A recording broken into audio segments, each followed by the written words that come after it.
একটি ব্যাগ উৎপাদনকারী 20% লাভে ও খুচরা বিক্রেতা 20% লাভে বিক্রয় করে।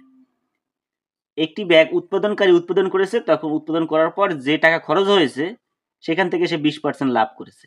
আর খুচরা বিক্রেতাও কিন্তু যে টাকায় কিনেছে উৎপাদনকারীর কাছ থেকে তার থেকেও কিন্তু 20% সে লাভ করেছে। ব্যাগের উৎপাদন খরচ 100 টাকা দেওয়া আছে। তাহলে খুচরা মূল্য কত? খুচরা মূল্য মানে এই খুচরা বিক্রেতা কয় টাকায় বিক্রি করেছে লাভ টাভ করার পরে। তাহলে প্রথমে উৎপাদনকারী সে কিন্তু উৎপাদন খরচ হয়েছে তার 100 টাকা। উৎপাদন খরচ কিন্তু তার হয়েছে 100 টাকা। সেখান থেকে সে কিন্তু 20% লাভ করেছে খুচরা বিক্রেতার কাছে যখন বিক্রি করেছে। তাহলে 20% যদি লাভ করে তাহলে 100 টাকায় 20% লাভ আমরা সবাই বলতে পারি এখানে 20 হবে। তাহলে 120 টাকায় সে কিন্তু বিক্রি করেছে কার কাছে? খুচরা ব্যবসায়ীর কাছে। খুচরা ব্যবসায়ীর কাছে সে বিক্রি করেছে। এখন খুচরা ব্যবসায়ী আবার এই 120 টাকায় কিন্তু 20% লাভ করেছে। তাহলে কি হবে? খুচরা ব্যবসায়ী 120 টাকায় 20% 120 এর 20% আমরা করলেই কিন্তু বের হয়ে যাবে কয় টাকা লাভ করেছে। তাহলে আমরা জানি এর মানে গুণ, আমরা এখানে গুণও দিতে পারি, আর পার্সেন্ট হলে আমরা জানি 100 হবে। এই 0 0 কেটে দিলে কত হবে? 12 দুগুণে 24। তাহলে খুচরা ব্যবসায়ী কিন্তু 24 টাকা লাভ করেছে।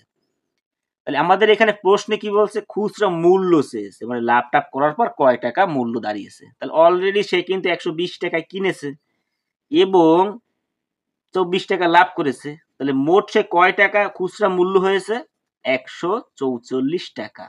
তাহলে এখানে আমাদের সঠিক অ্যান্সার হবে গ নম্বর, 144 টাকা খুচরা মূল্য।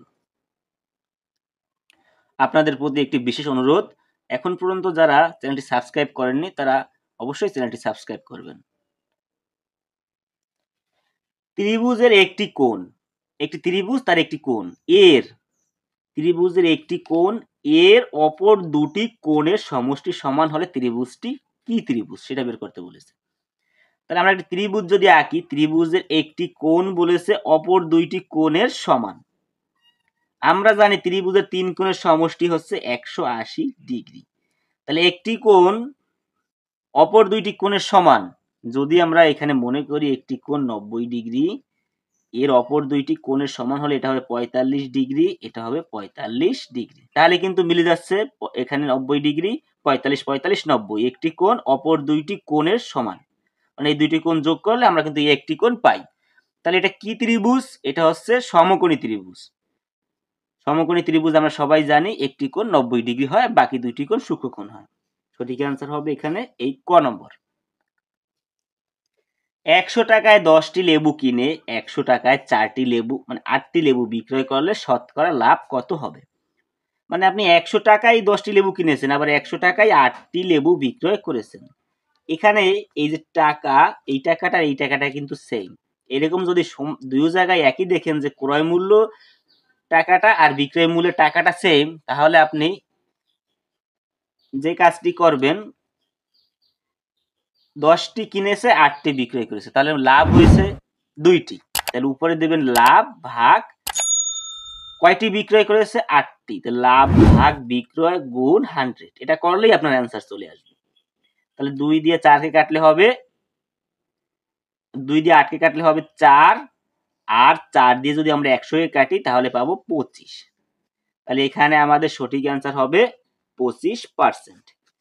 আবার অনেক সময় দেখা গেছে যে এখানে 10টি কিনেছে 12টি বিক্রয় করেছে, তাহলে কিন্তু ক্ষতি হবে।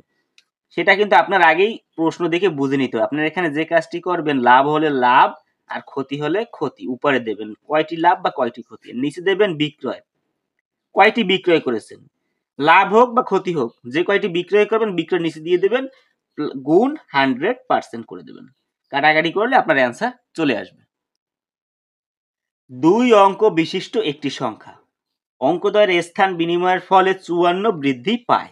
মানে 2 অঙ্ক বিশিষ্ট একটি সংখ্যা তার স্থান বিনিময় করলে, ধরুন সংখ্যা 2 অঙ্ক বিশিষ্ট একটি সংখ্যা 12, এই একটি অঙ্ক আর এই একটি অঙ্ক, এটা যদি স্থান বিনিময় করে, স্থান বিনিময় মানে উল্টিয়ে দেওয়া, তাহলে এটা কত হয়ে যাবে? 21। এটাই বোঝানো হয়েছে। তাহলে এখানে 2 অঙ্ক বিশিষ্ট একটি সংখ্যা এর স্থান বিনিময় করলে 54 বৃদ্ধি পায়। অঙ্ক দুটির যোগফল 12, আবার দুইটা যদি আপনি যোগ করেন, এই 2 এর 1 কথার কথা, এমন একটি সংখ্যা যা যোগ করলে যোগফল হবে 12, সেই সংখ্যাটি আমাদের নির্ণয় করতে বলেছে। এখানে আমাদের 4টি অপশন দেওয়া আছে। আমরা যদি অপশন টেস্ট করি, যেহেতু বলেছে যোগফল 12, তাহলে আমরা যোগ করে দেখি। 7 আর 5 যোগ করলে কিন্তু 12, 9 আর 3 যোগ করলে 12, 7 আর 5 যোগ করলে 12, 9 আর 3 12।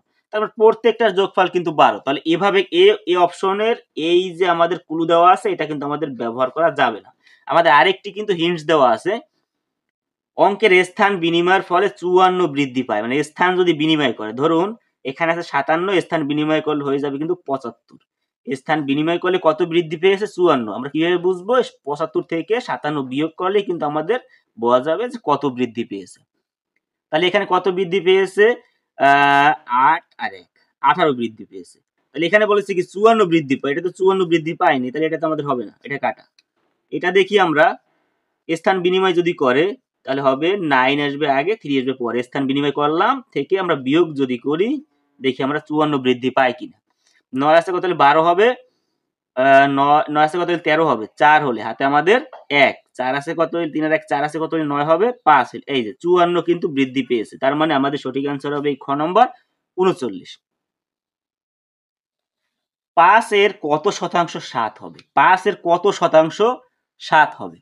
এখানে আমরা যে কাজটি করব, যেহেতু বলেছে 5 এর কত শতাংশ 7 হবে, আমরা লিখে নেব 5 এর কত শতাংশ আমরা তো জানি না।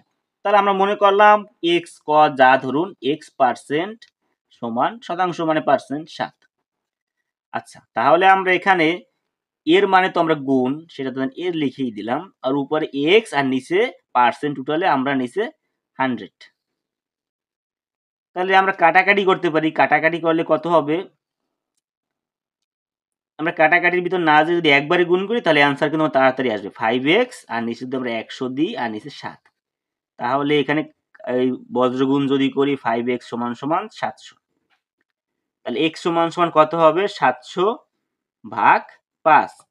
তাহলে আমরা যদি 5 14 70, তাহলে 14 আর এটা শূন্য রয়ে গেছে, কিন্তু তাহলে হবে 140। তাহলে x এর মান আমরা কত পেলাম? 140।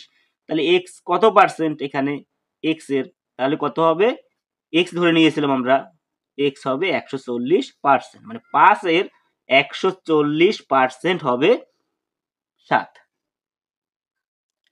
আজকের ভিডিওটি এ পর্যন্তই। ভিডিওটি ভালো লাগলে সবাই লাইক, কমেন্ট এবং শেয়ার করবেন। আর এই ধরনের ভিডিও যদি আপনারা আরো পেতে চান, অবশ্যই চ্যানেলটি সাবস্ক্রাইব করবেন। ধন্যবাদ সবাইকে।